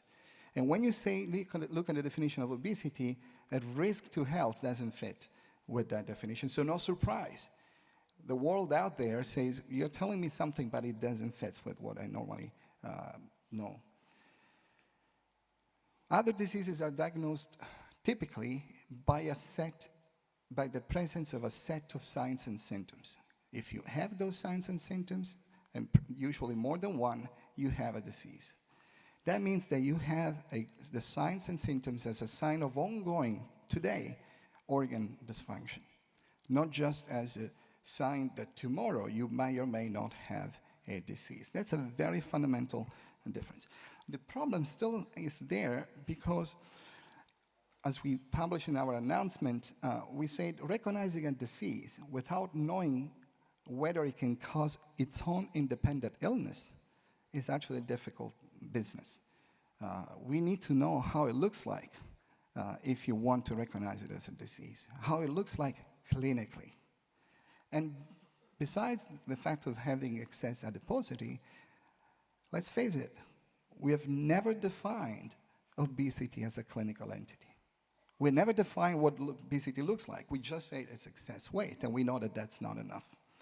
So when you define a disease, what I call the anatomy of disease, you have a cause, etiology, you have pathophysiology, the mechanism behind the disease, and then you have a clinical phenotype. You have the identity of that disease, the illness. So if you have no illness, make no mistake, there is no disease. That goes without saying. So a clinical identity is a cluster of clinical manifestations that reflects abnormal organ or tissue function. They have a typical evolution and they can actually lead to specific complications. Each of those things that we call comorbidities, or not, if not each, at least most of them, They have their own cluster of signs and symptoms. They are indeed illness in their own right, each and every of them. So when we say obesity is a disease because it causes diabetes, because it causes hypertension, it doesn't convince anybody. Because that doesn't change the fact you can be a risk factor and cause all those things without being a disease. That's why there is no acceptance. And actually, this lack of clinical identity, the fact that we haven't described how obesity looks like, is the very reason why people are not accepting it as a disease. So in other words, disease is the clinical, it requires, disease is a process, it's a whole process, which of course requires a pathophysiology mechanism, underlying mechanism, but disease is quintessentially recognized by its clinical manifestations, by the illness as perceived by the patient and as diagnosed and objectivized by the doctors. Without an illness, again, there is no disease. So if we define the illness, we can in the future perhaps find out what are the predicting factors of that illness more accurately. We don't want to know about the predicting factors of diabetes. Of course we want to know for all other reasons. But for the diagnosis of the disease of obesity, it almost doesn't matter what predicts diabetes. What matters is what predicts the clinical manifestations of obesity, meaning how obesity directly affects our organs, our hearts, our lungs, our kidneys, et cetera, et cetera. And so perhaps for the moment, and this is the approach the Lancet Commission is taking, we might only have a chance to diagnose obesity based on objective clinical manifestations. In the future, we might come up with surrogate measures, with other biological markers, et cetera, et cetera. But certainly we are far from doing that, simply because we never defined it before. So we can't have predicting factors of something we never did specify. So we are defining clinical obesity as a condition in which the risk to health, you remember what I said is the original definition of obesity is risk to health. The risk to health in this case is associated with excess adiposity, has already materialized and can be objectively documented by specific signs and symptoms reflecting biological alterations of tissues and organs, which are consistent with illness here and now. This is no different than any other chronic illness. And if we want to say obesity is a chronic illness, we need to play by the same rules and at the same game as we do in every other area of medicine. So what we hope to do with this Lancet Commission is to help us, first of all, identify more accurately who has excess adiposity. Because as we are today with BMI, we don't even know how to answer that question. Once we know who has excess adiposity, then we need to actually answer the question, who is healthy and who is not? Somebody who might have a disease 20 years from now, but somebody already has it. And you know that that's a completely different story. The person who has a disease here and now needs and deserves immediate treatment. And not what we do, this is not what we do with our patients today. I have to say I'm really humbled by the quality of the colleagues that are involved and the ability of these colleagues in this Lancet Commission to have found the common ground across many months of work, and coming from different opinions, sometimes polarly opposite. But we were able to come together to 100% consensus of certain key conclusions, and this is remarkable, and I think it attests to the quality of the experts involved, and we will produce a report by the beginning of 2024, and I hope that will be helping our field.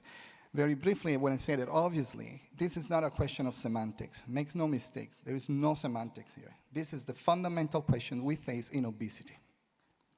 If we can or cannot define obesity as a disease is what will shape the future of this field, what will shape the future of our profession as well, and most importantly, the future of our patients. Defining clinical obesity will help public health measure strategies, will help addressing bias and stigma, clinical practice, will have many implications in societies, and of course, will affect our professions as surgeons. I will tell you very briefly what I think is the reason why our profession will change and will benefit from this definition. At the moment, until now, bariatric surgery has been conceived by and large as an intervention to mitigate risk in people with obesity. So quintessentially, we are using surgery for a condition of risk. This has a lot of implications, including the fact that everything stems from there. The cost effectiveness of it can be affected, but also the perception of the public can be affected. We just ran a survey with the Metabolic Health Institute, a newly formed non-profit organization that looks at speaking to the public and explaining to the public evidence-based. One of the things the Metabolic Health Institute did and presented at this very meeting is a survey among 1,000 US adults with obesity. And we asked many questions, but one of them will tell you that bariatric and metabolic surgery is still considered by the vast majority of people as it being too risky. We know, we tell ourselves that we have the lowest mortality, that we have come beautifully down from 4% mortality to 0.1% mortality in a few decades, but it looks like the public doesn't know or doesn't take notice. I would argue that the reason is because for a condition of risk, any surgery, any mortality, any morbidity is too much. If you don't understand that something is a disease, it's difficult to accept surgery. We know that there are people who have genetic conditions that predispose to cancer, breast cancer, or other cancers. When some celebrities have got mastectomy to prevent cancer, that was extremely controversial. So unless we explain that we are not preventing, we are treating, the problem surgery is going to have very little acceptance, will continue to have very little acceptance. So this is what, in my opinion, is metabolic surgery. Metabolic surgery is not just treating diabetes. Of course, diabetes surgery is part of metabolic surgery, but metabolic surgery is, and will be even more, as we define clinical obesity, the treatment of the disease of obesity, or the treatment of the disease of type 2 diabetes. There will be many implications, and I don't want to go into the details, but if you can change the concept of obesity from what is today to a real chronic illness, everything else changes. The way we define indications to surgery, the criteria we use for insurance coverage, there will be no more BMI thresholds that discriminate people on ethnicity, whether or not they have coverage for surgery, because they have a BMI slightly before the threshold. This is unacceptable, but it's only made possible because of our failure so far as a medical profession to come up with a better definition of obesity. If we define obesity properly as a chronic illness, this BMI thresholds will no longer be there, will no longer affect who gets surgery covered or who doesn't. I want to finish by saying that we are all too aware that anything you say or do with obesity will be prone to criticism. That's true for anything in medicine, but it's particularly true for obesity. Anything you say and do that propose obesity as being more serious than just a risk factor, if you say that patients are not at fault for their condition, attracts criticism from left and right. And we've been through this many times. You all have been through this many times. So it's a difficult job we have ahead of us, but that's not a reason not to do it. One of the criticisms we will face is that we will be accused of trying to medicalize obesity. Medicalizing obesity has this derogatory connotation that we are trying to make something non-medical medical. I would say one thing, and with that I want to conclude, that we should all be proud of medicalizing obesity. We should have no fear of being criticized for medicalizing obesity, because medicalizing obesity is the right thing to do. Not only because if obesity is a medical problem, it has to be recognized as such, but because as you medicalize obesity, it becomes a problem that doctors have the responsibility to take care of. It becomes a problem that will be regulated much better. There will be no more people who can say whatever they want around obesity, harm people in whichever way, and with no accountability, because the medical profession, first and foremost, is a profession that has to be accountable for its actions. So the fact that obesity has not been medicalized so far is the very reason why everybody can do everything or say anything about obesity with impunity. So medicalizing obesity is the right thing to do, and we should be proud of that.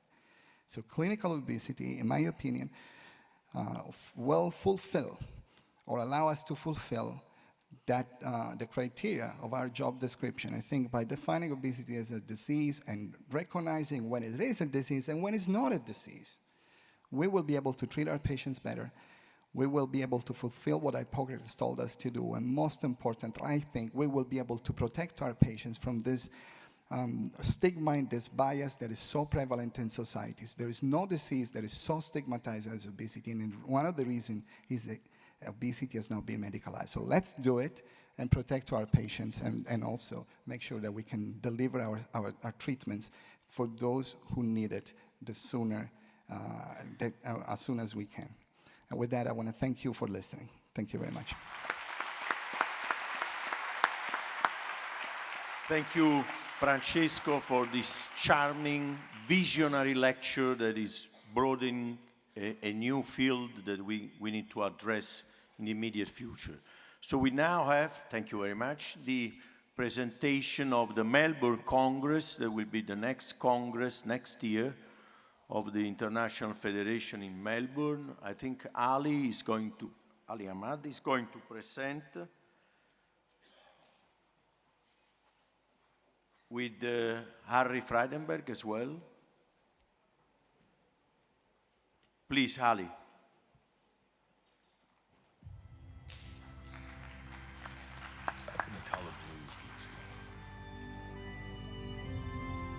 Well, it's hard to describe, but it is.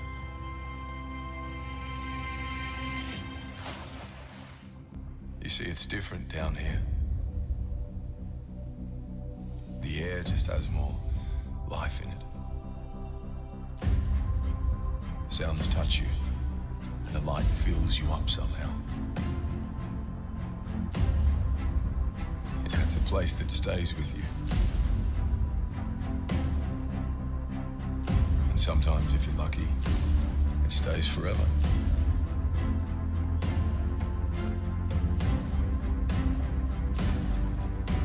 That's why there's nothing like it.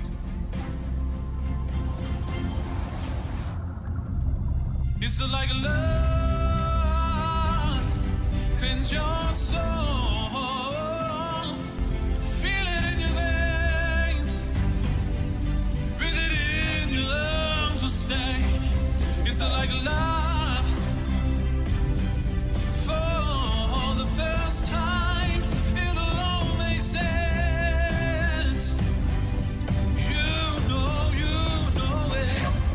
Australia isn't just a place you see, it's a place you feel.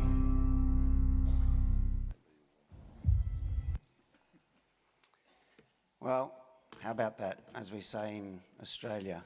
Pretty good, eh? Before I begin, I do want to acknowledge the wonderful Congress that's been put together by Professor Angrasini. If everyone could just join me in congratulating. Professor, you've made it very difficult for us.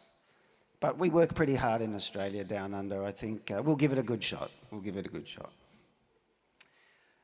So it's with great excitement that I welcome you to the beautiful city of Melbourne for the IFSO Congress in 2024. Melbourne is a very welcoming city. It's a multicultural city, much like our society. There's great diversity, and diversity is celebrated.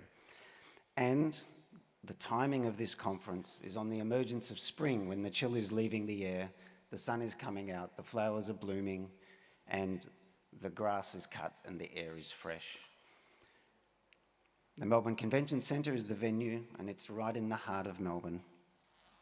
And myself and Harry Freidenberg, whom you all know very well, are the Congress presidents, and we're supported by a very able executive committee who will deliver you a wonderful Congress. Our vision is for a uniquely inclusive program, so we want your ideas. Please email me directly or through IFSO for ideas you might have for topics or discussions that you would think would be beneficial for all of us to hear. But overall, we want to deliver a wonderful experience at the Congress, but also in your visit to Australia. And we will make it as easy and as comfortable as possible for everyone that attends.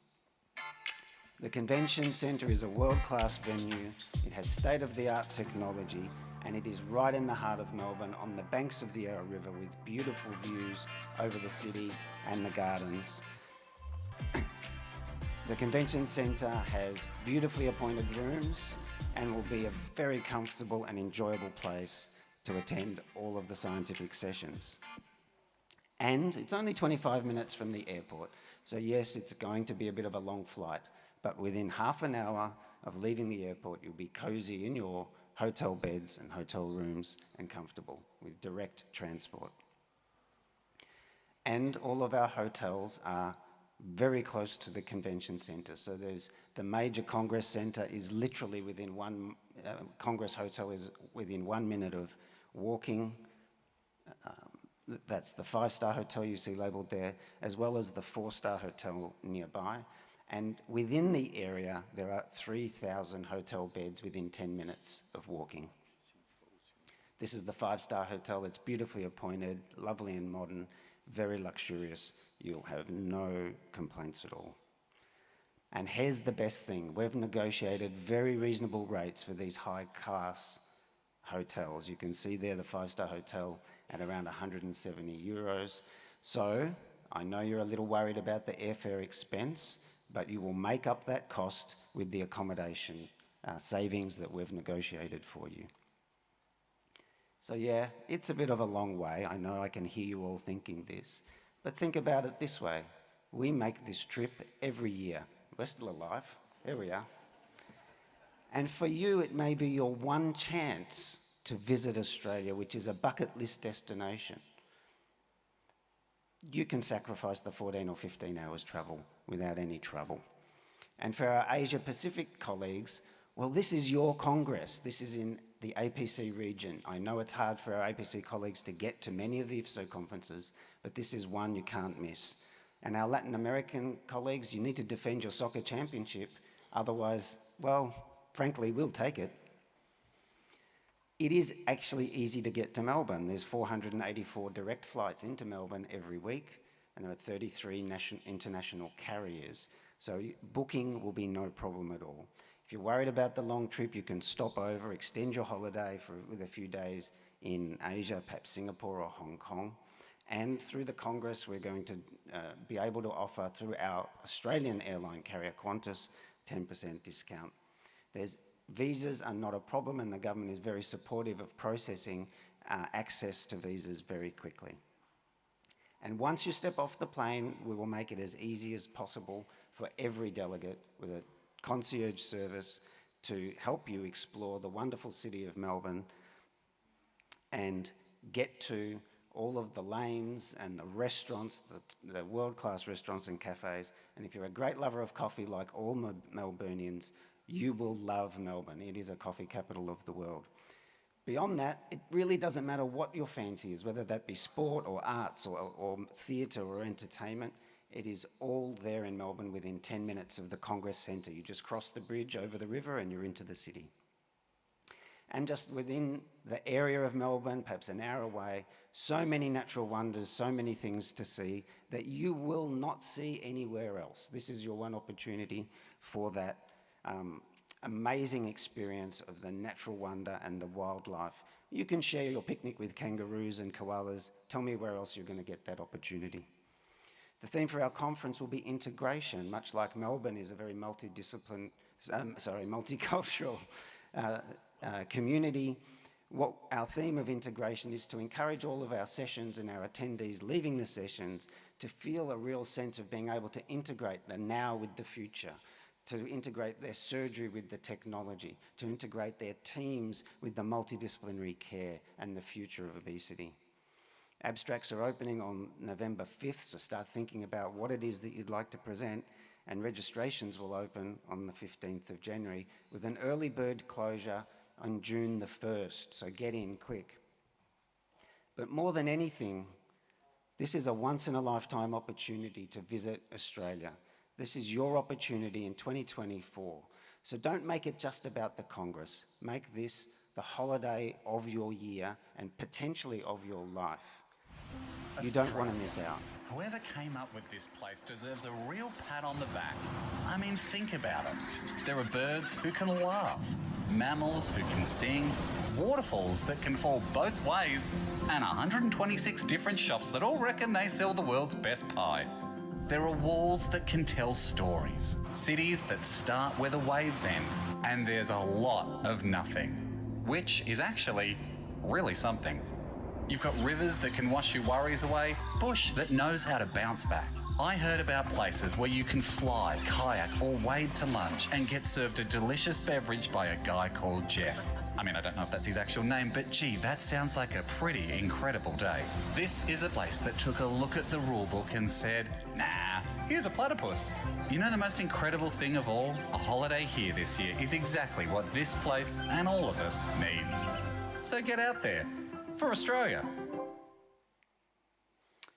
So bearing that in mind, one of the things that we're planning to have available at registration are customised pre-packaged tour packages to make it easy for you to explore Australia. So start planning now. Set aside a week before the Congress, 2 weeks even, maybe even a month if you have the time, because you'll never run out of things to explore or to do. Plan your diary, book the travel, and come to IFSO 2024 in Melbourne. We welcome you.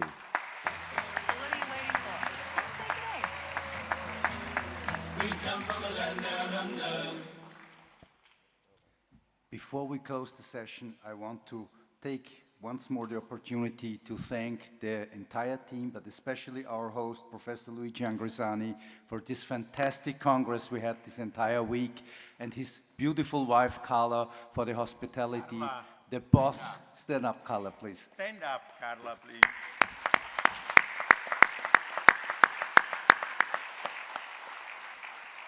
This Congress set a new benchmark with 3,300 participants out of 152 countries, and that will be the benchmark for Melbourne. Thank you, Gerard. Thank you very much. The session is closed. I remind you that 2 o'clock is starting the robotic here, and afterwards a very interesting and very live session between ORGB versus Rouen Y, a competitive session that is going to close the Congress. Thank you.